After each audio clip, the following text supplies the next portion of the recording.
Selamat pagi jemaat yang dikasihi oleh Tuhan. Kita bersyukur pagi hari ini Tuhan masih memberikan kesempatan kita untuk tetap bisa melaksanakan ibadah sekalipun kita melakukan ibadah di tempat tinggal kita masing-masing. Jemaat yang dikasihi oleh Tuhan, di tengah-tengah situasi sekarang ini kita banyak mendengar dan berfokus pada pemberitaan tentang virus corona.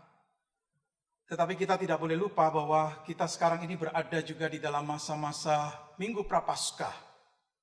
Oleh sebab itu, dalam masa-masa seperti ini seharusnya pikiran dan hati kita tetap tertuju kepada Yesus yang mati dan bangkit.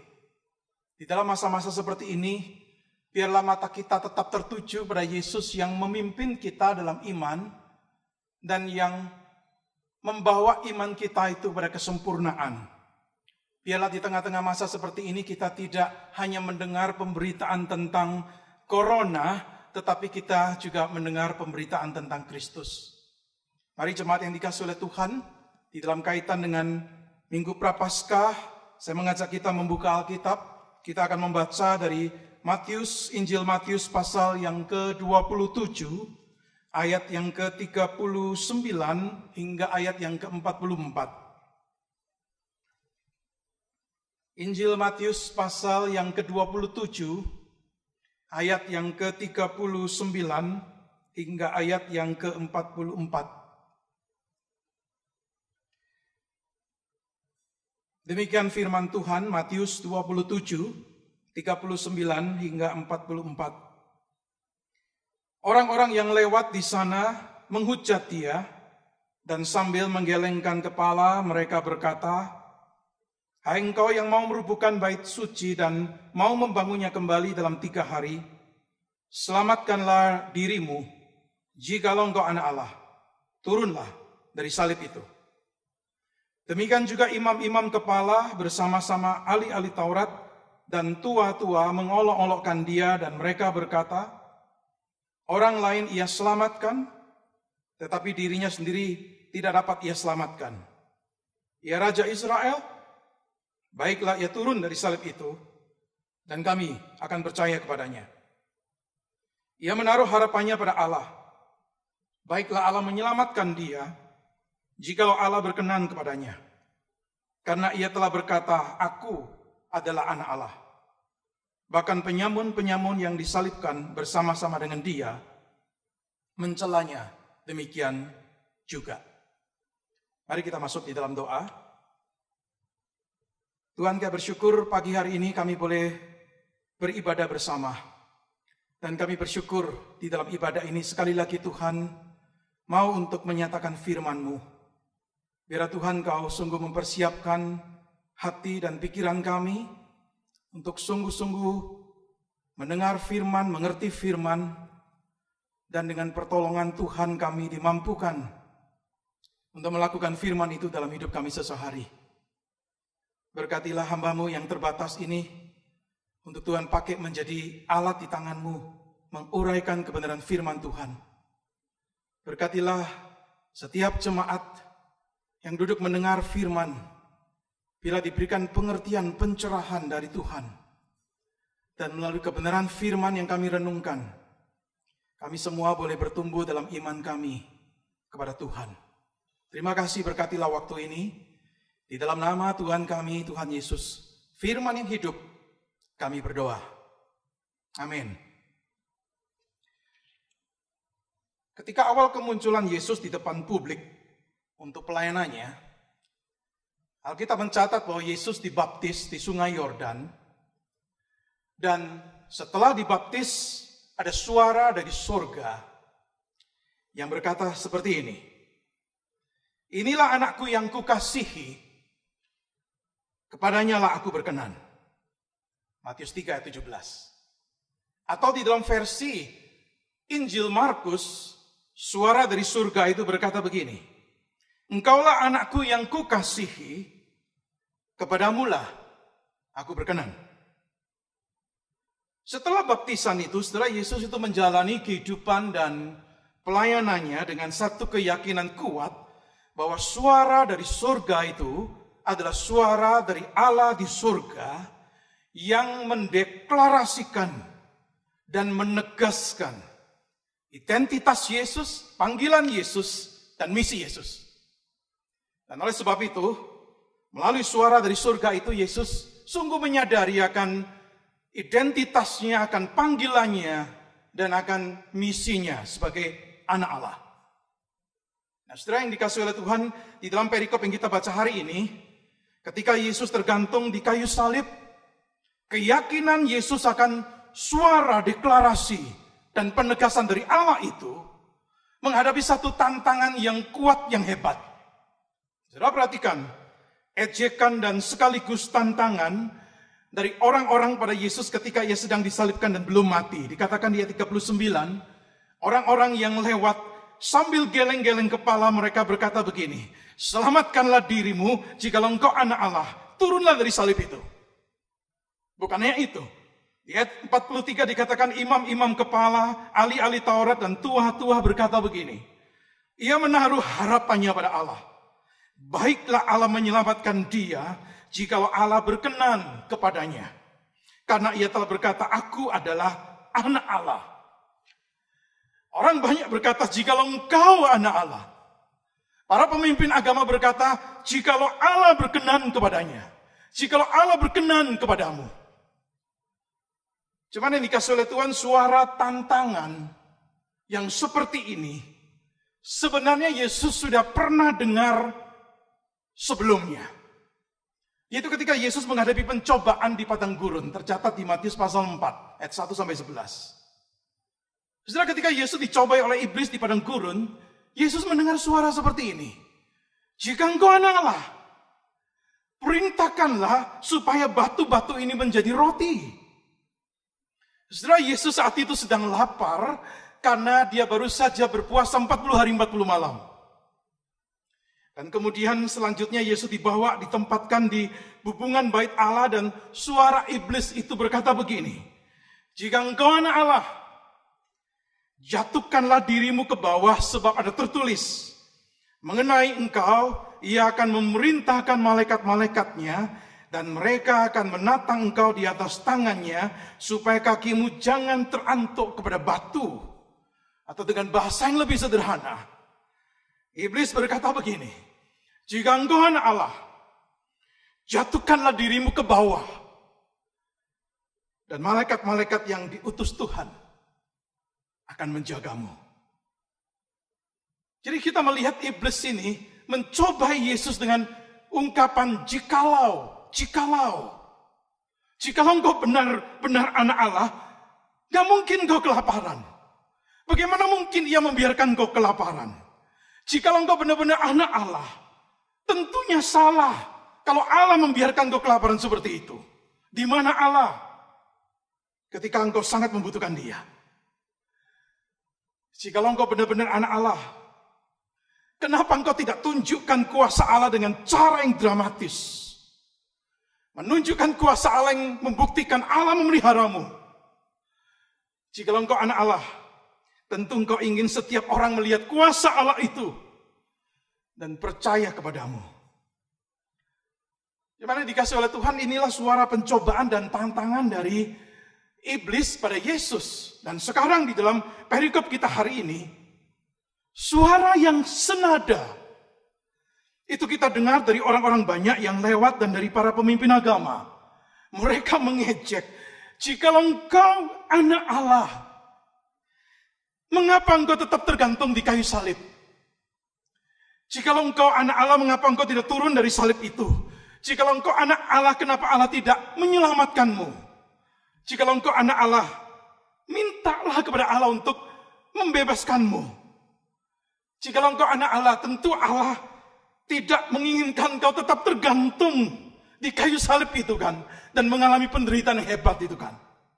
Jikalau engkau benar-benar anak Allah, tentunya Allah tidak ingin kau matikan. Saudara, kenapa orang banyak ini mengejek Yesus seperti itu? Saudara, orang banyak dan para pemimpin agama itu mendasarkan pada pikiran mereka yang dilandaskan kepada impian atau kepercayaan mereka sebagai bangsa Israel.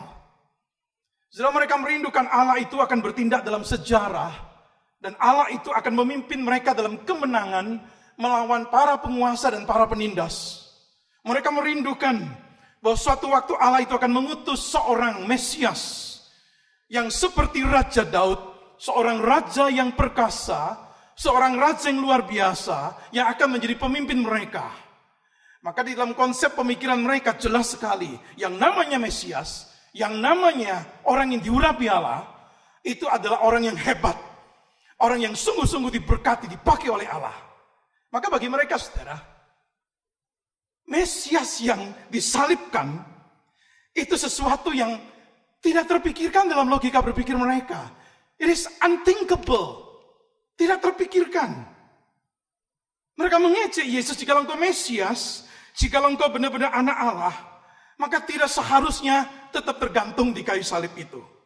Seharusnya Allah memberkati dan memakai engkau dengan begitu luar biasa untuk memimpin umatmu dalam kemenangan terhadap para penguasa dan para penindas. Kalau tidak seperti itu, jangan-jangan kau bukan yang dikasih dan dipilih dan dipakai oleh Allah. Saudara, orang-orang banyak dan para pemimpin agama ini punya satu keyakinan. Jikalau orang benar itu adalah anak Allah, pasti akan ditolong oleh Allah. Dan Allah pasti akan melepaskan dia dari orang-orang yang melawannya. Jadi bagi orang-orang ini, saudara, bagi orang-orang banyak ini, bukti mengenai identitas Yesus itu jelas, yaitu Allah akan datang menyelamatkannya. Jikalau Allah datang, Allah masuk dan Allah bertindak, dan Yesus dibebaskan dari salib itu, baru terbukti, baru mereka itu mau percaya. Tapi jikalau tidak terjadi, maka berarti perkataan atau ejekan mereka itu yang benar. Fakta bahwa Allah itu tidak lakukan apa-apa untuk menyelamatkan Yesus, bahkan Allah juga tidak berkata apa-apa untuk membenarkan Yesus. Bagi mereka ini membuktikan Yesus memang layak dapat hukuman itu. Gimana yang dikasih oleh Tuhan suara orang banyak itu sesungguhnya adalah suara yang sama dengan suara iblis atau suara setan. Suara seperti ini sudah sering kali sulit untuk dikenali atau sulit untuk ditolak sesungguhnya karena itu muncul sebagai suara yang tampaknya berdasarkan akal sehat. Tampaknya berdasarkan logika rasio. Dan tampaknya menunjukkan kebijaksanaan. Jemaat yang dikasihi oleh Tuhan, saya ingin pagi ini mengajak saudara untuk merenungkan begini. Apakah Yesus yang saat itu tergantung di kayu salib itu kebal, tidak terpengaruh apa-apa oleh suara-suara itu? Apakah Yesus tidak merasa apa-apa dengan adanya suara-suara itu? Apakah kita beranggapan bahwa Yesus itu sama sekali tidak tergoda, tidak tertarik dengan tawaran suara seperti itu? Apakah Yesus memang tidak bergumul dengan pikiran yang sama ketika ia sedang tergantung di kayu salib? Saya coba ajak saudara berpikir begini. Siapapun orang yang pernah menghadapi penderitaan atau ujian yang sangat berat akan tahu bahwa suara-suara seperti ini, suara-suara yang didengar itu sesungguhnya sepertinya bisa datang dari kedalaman diri yang paling dalam. Mungkin betul suara itu didengar dari luar dan meresap masuk. Tetapi kalaupun tidak mendengar dari luar, suara itu sepertinya bisa datang keluar dari kedalaman diri orang yang sedang berada di dalam penderitaan dan ujian yang hebat. Beberapa hari yang lalu seorang menulis WA kepada saya. Setelah dia mendapat berita teman baiknya meninggal dunia karena COVID-19. Orang itu menulis begini. Terus terang saya sangat sedih dengan kepergian teman ini. Berita tersebut sangat memukul. Saya tidak mengerti. Tuhan. Kata Tuhan dituliskan semua dalam huruf besar. Sudah di balik tulisannya ini, saya sepertinya mendengar dia berkata begini. Jikalau teman saya ini dikasih Tuhan, mengapa Tuhan gak sembuhkan teman saya yang sudah sungguh-sungguh melayani dia? Saudara, ini tulisan bukan dari orang yang lemah imannya, bukan. Ini tulisan WA dari seorang yang sangat kuat imannya dan sangat mencintai Tuhan. Saya coba bayangkan ini perasaan sebagai seorang teman. Bayangkan bagaimana perasaan anggota keluarga sendiri dari orang yang meninggal itu. Tidak menutup kemungkinan kalimat yang sama akan dikatakan. Saya gak mengerti Tuhan. Mungkin tidak sedikit orang-orang Kristen yang bergumul dengan keluhan yang seperti ini di tengah-tengah krisis besar COVID-19 ini. Jikalau engkau Allah yang Maha Kuasa, mengapa tidak menghentikan virus ini? Jikalau engkau Allah yang Maha Kasih, mengapa tidak mengurangi penderitaan banyak orang?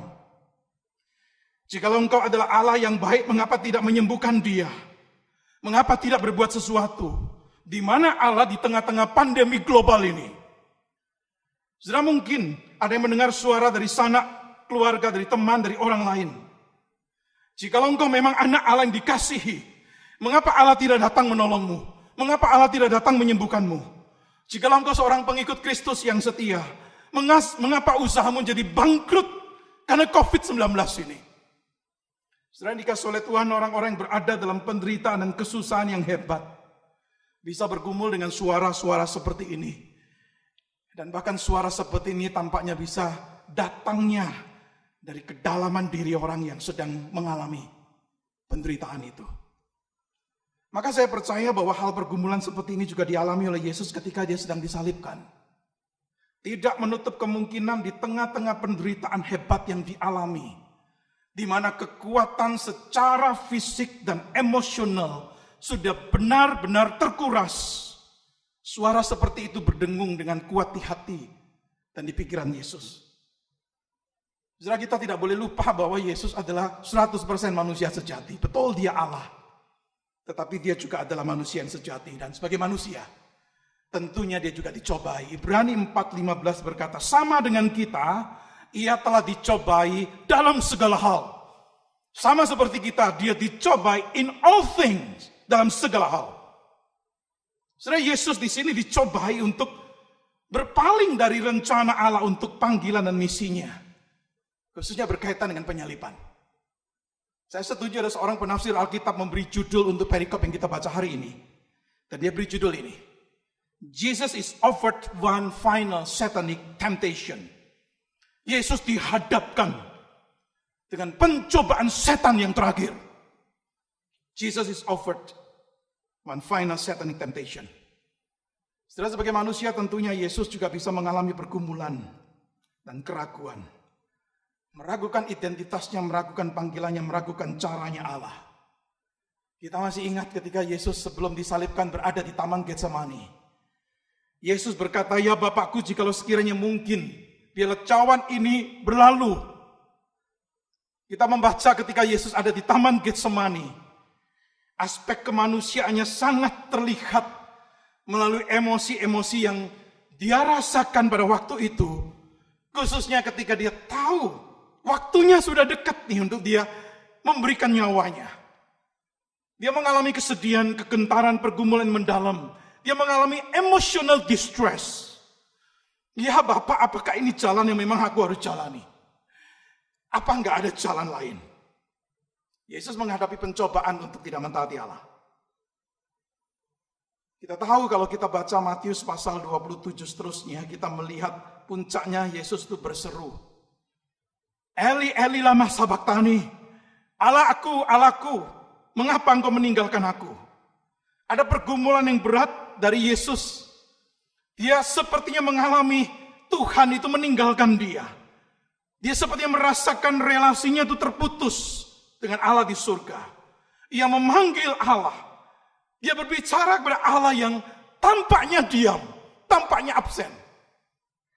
Ia ingin Allah itu memberikan perhatian kepadanya.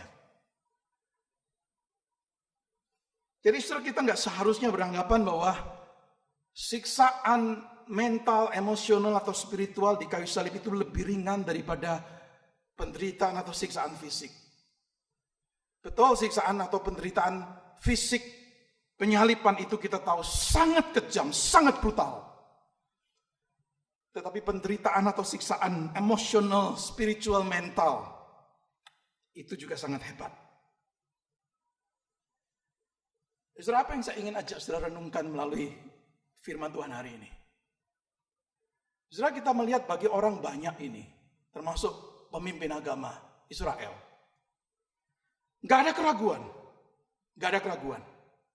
Mesias yang disalibkan adalah Mesias yang gagal. Mesias yang bukan dikasih Allah, Mesias yang bukan dipilih Allah. Itu jelas. Case close. Gak ada pertolongan dari surga untuk Yesus. Berarti ini bukan Mesias. Saudara, dikasih oleh Tuhan, bagi banyak orang di dunia sekarang ini, adanya penderitaan hebat di dunia dan diamnya Allah. Sebenarnya Allah nggak berbuat apa-apa. Itu menjadikan eksistensi Allah itu diragukan. Allah itu mungkin maha kuasa tapi nggak cukup baik untuk mengakhiri penderitaan. Atau dia maha baik tetapi dia bukan maha kuasa. Tidak punya kuasa yang cukup untuk mengakhiri penderitaan. Jadi yang namanya Allah yang maha baik dan maha kuasa tidak eksis. Tidak ada. Atau mungkin ada yang sangat berpikiran lebih sederhana lagi, berkata begini, saya tidak percaya pada Allah yang mengizinkan penderitaan. Sekalipun dia eksis. Allah mungkin eksis, mungkin tidak. Tetapi dia jika eksis, dan dia biarkan penderitaan, ia tidak dapat dipercaya. Jemaat, kita ingat, di dalam Alkitab tercatat mengenai Ayub yang sangat menderita hebat. Di tengah-tengah penderitaan yang hebat, istrinya berkata begini, masihkah engkau bertekun dalam kesalehanmu? Kutukilah Allahmu dan matilah. Saudara, ini perkataan dari istri Ayub sendiri, yang mungkin memang sudah tidak tahan melihat penderitaan yang dialami oleh suaminya ini. Penderitaan yang sangat hebat. Maka istri Ayub berkata, kutukilah Allahmu dan matilah. Tahu, dengan bahasa kita saat ini, ngapain lagi percaya kepada Allah seperti itu? Bagi orang banyak, bagi para pemimpin agama dan bagi banyak orang di dunia ini, kalau tidak ada bukti Allah bekerja menghentikan penderitaan, mereka tidak ragu lagi. Saudara, dikasih oleh Tuhan, bagi Yesus, di tengah-tengah pergumulan yang hebat yang dia alami, Yesus memang tidak berkata apa-apa. Yesus memang tidak memberikan jawaban atau bantahan terhadap suara-suara itu. Tetapi kita melihat tindakannya di kayu salib, itu memberikan jawaban. Saudara, tadi saya katakan ini pencobaan besar terakhir yang dialami Yesus di kayu salib. Di menit-menit terakhir dia bisa saja meninggalkan panggilan yang sudah dia jalani dengan ketaatan selama ini. Dia bisa saja menjadi putus asa dan meninggalkan keyakinan yang dia pegang. Dia bisa saja memilih caranya sendiri untuk bisa lepas dari konsekuensi yang berat itu. Dia bisa saja untuk tidak taat pada Allah yang mengutusnya. Saudara, dia malah tidak berbuat apa-apa. Tetapi sekalipun Allah diam dan tampaknya tidak berbuat apa-apa, kita melihat catatan Injil menunjukkan kepada kita, Yesus menolak pencobaan untuk mempertanyakan kebaikan Allah. Catatan Injil jelas dan tidak ragu menunjukkan Yesus tetap setia pada Allah dan tujuan Allah dari permulaan sampai akhir. Para penulis Injil tidak ragu dalam satu hal ini. Melalui kematian Yesus di kayu salib, melalui apa yang terlihat mungkin dari mata manusia sebagai kekalahan, kegagalan, melalui peristiwa di mana Yesus merasa ditinggalkan, Allah justru menggenapkan tujuannya yang khusus, yang melampaui apa yang dipikirkan atau dibayangkan oleh orang banyak atau oleh para murid, atau bahkan mungkin oleh Yesus sendiri. Saudara, Injil Matius mengajak kita untuk menyadari, justru karena dia adalah anak Allah, the Son of God, dia harus tetap di kayu salib. Karena inilah jalan untuk menyelamatkan dunia. Karena inilah jalan supaya kematian dikalahkan. Inilah jalan supaya dia menyelesaikan apa yang dipercayakan Bapa kepadanya untuk dia selesaikan. Inilah jalan di mana Allah itu berkenan sepenuhnya kepada dia. Dengan tetap dia tergantung di kayu salib dalam keadaan powerless, nggak berdaya. Kemudian kita melihat justru Yesus mengalami berkat dan menjadi berkat. Melalui apa yang tampaknya orang lihat sebagai satu kekalahan atau kegagalan, Yesus justru mengalami kemenangan ketika ia dibangkitkan. Yesus tetap tergantung di kayu salib karena ia datang memang untuk menyelamatkan umat manusia dari dosa. Jikalau dia turun, jikalau dia meninggalkan panggilannya, meninggalkan salibnya, berarti setan menang. Dan dunia tidak akan mengalami penebusan. Saudara, ada ketaatan di balik pergumulan. Ada ketaatan di balik mungkin keraguan atau pergumulan hebat yang dialami Yesus. Justru dengan dia adalah anak Allah, dia tahu satu hal. Dia harus taat pada kehendak Allah. Dan tidak turun dari salib itu sekalipun. Mungkin itu bukan sesuatu yang dia sungguh-sungguh inginkan. Sekalipun itu bukan sesuatu yang enak untuk ditanggung.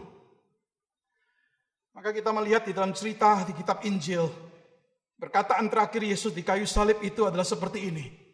Ya Bapa, ke dalam tanganmu lah ku serahkan nyawaku. Lukas 23 ayat 46.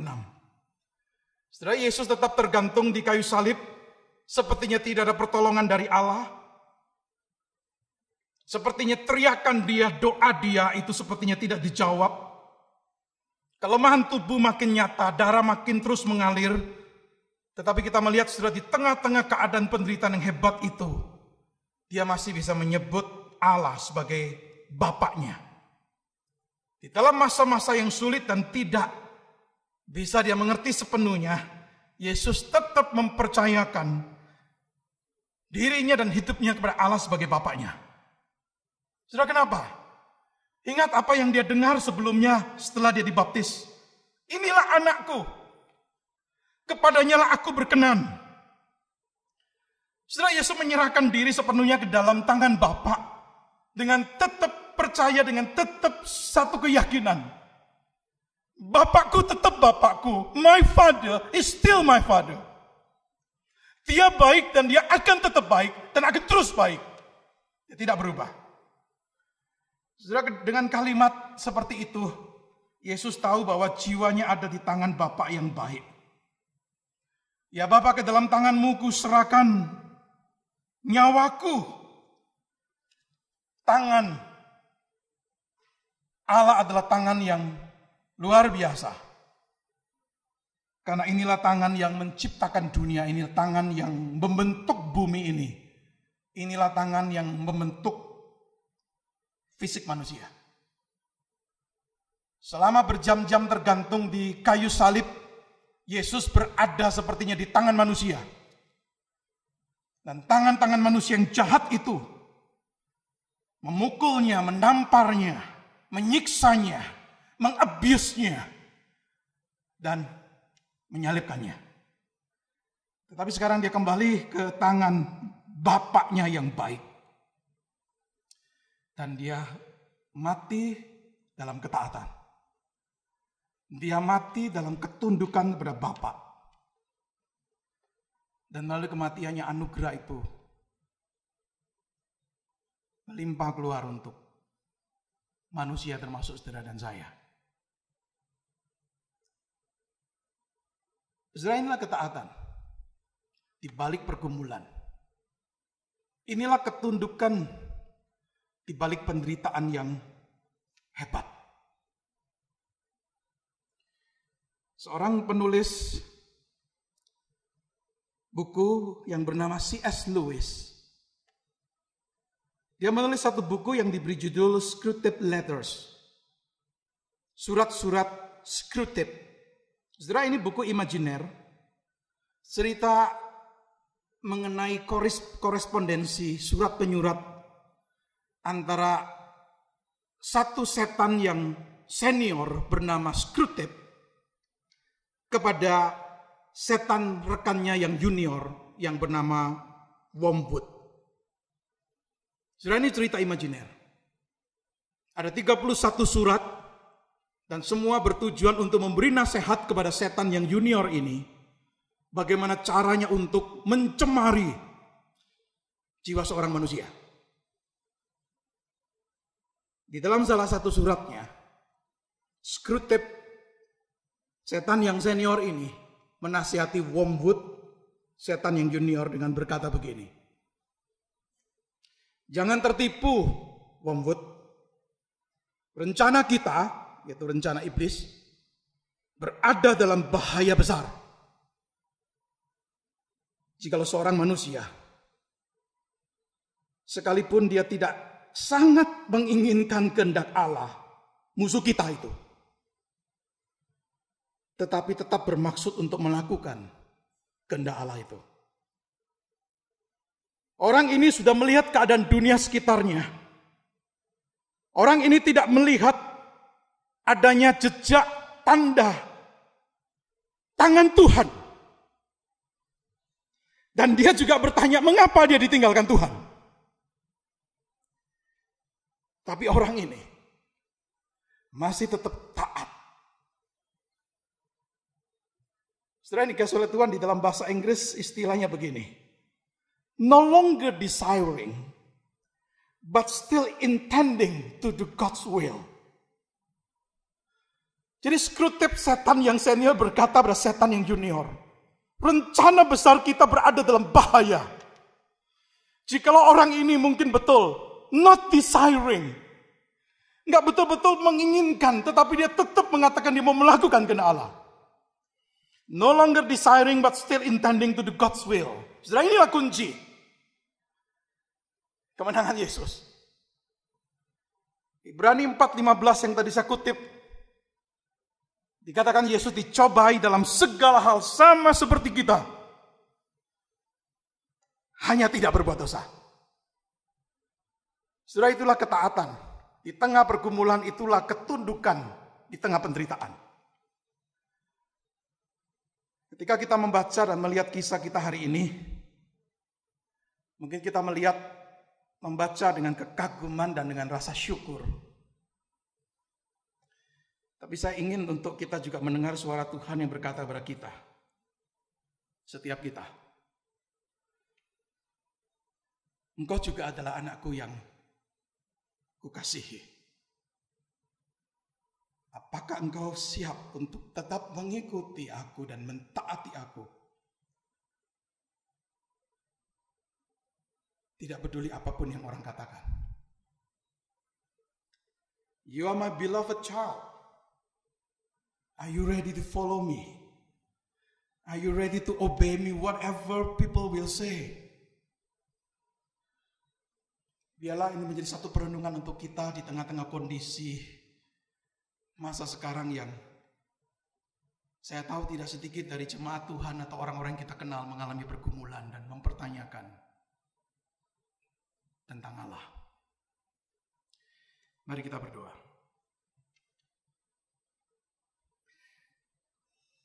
Terima kasih untuk apa yang boleh kami renungkan, Tuhan.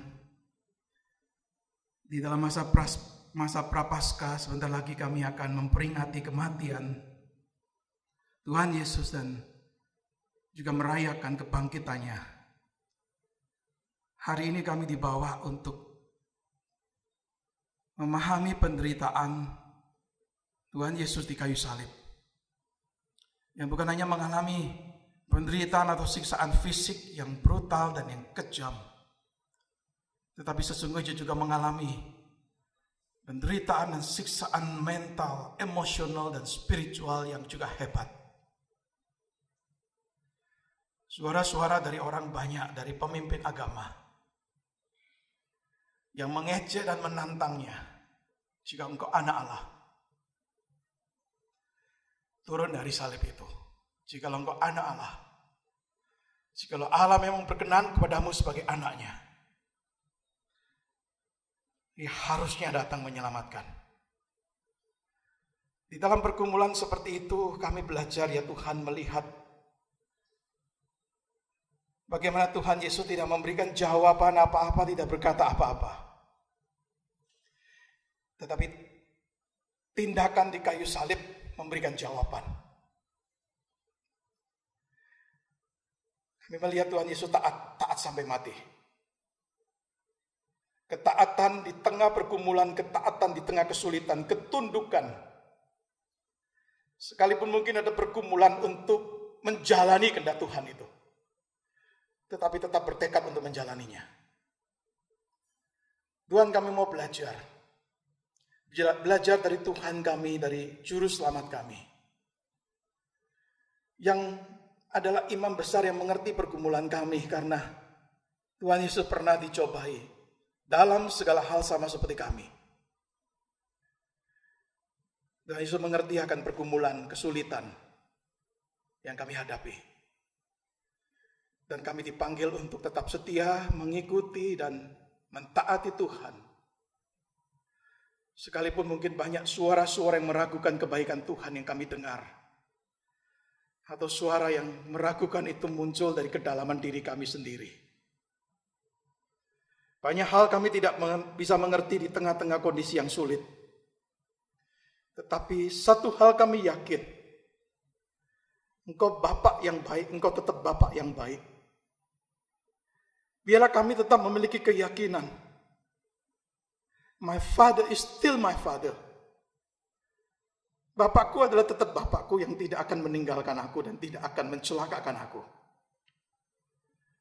Berkatilah renungan firman-Mu untuk menjadi pedoman dan memberikan kekuatan kepada setiap kami. Di dalam nama Tuhan kami, Tuhan Yesus, kami berdoa dan kami bersyukur. Amin.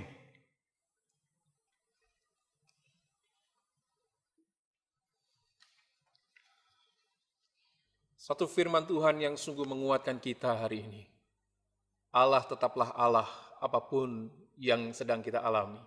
Dan biarlah kita tetap mengingat akan satu kebaikan daripada Tuhan.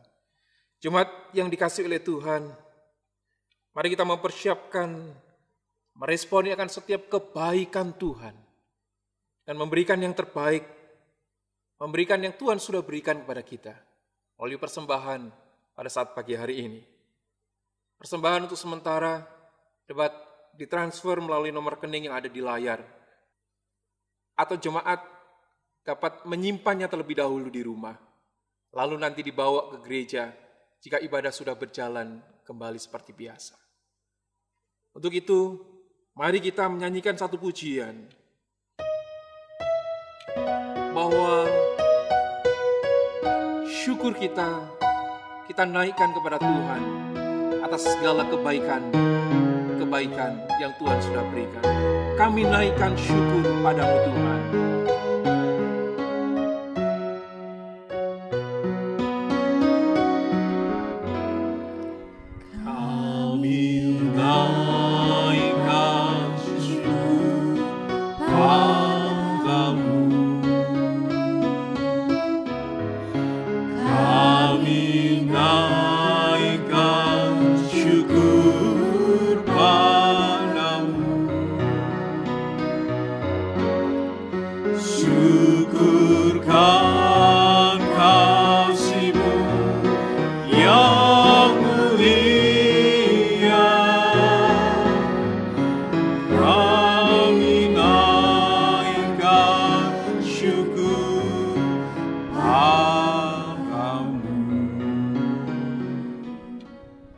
Mari kita berdoa. Bapa kami yang di surga, sungguh ya Tuhan, setiap kebaikan, setiap kasih yang Tuhan sudah berikan kepada kami mengarahkan akan pikiran kami kepada Tuhan, bahwa Engkau sungguh baik, Engkau sangat baik, dan Engkau tetap baik bagi kami ya Tuhan. Dan biarlah persembahan yang kami berikan pada saat pagi hari ini menjadi satu simbol dalam kehidupan kami, bahwa kami menaikkan syukur kami atas kebaikan-Mu, bahkan kebaikan-Mu di tengah-tengah kesulitan yang mungkin saat ini kami hadapi. Kami mengucap syukur untuk setiap penyertaan pertolongan dan kebaikan-Mu ya Tuhan. Terima kasih ya Tuhan, kiranya persembahan ini menjadi sesuatu yang memuliakan, menyenangkan hati-Mu ya Tuhan. Engkau memberkati juga setiap anak-anak-Mu yang mengelola keuangan ini. Kiranya Tuhan berikan hikmat kepadanya. Terima kasih Tuhan, ini seluruh doa kami. Di dalam nama Tuhan Yesus kami berdoa dan mengucap syukur. Amin. Selanjutnya kita akan mendengarkan berita penggembalaan yang akan disampaikan oleh Pendeta Petrus.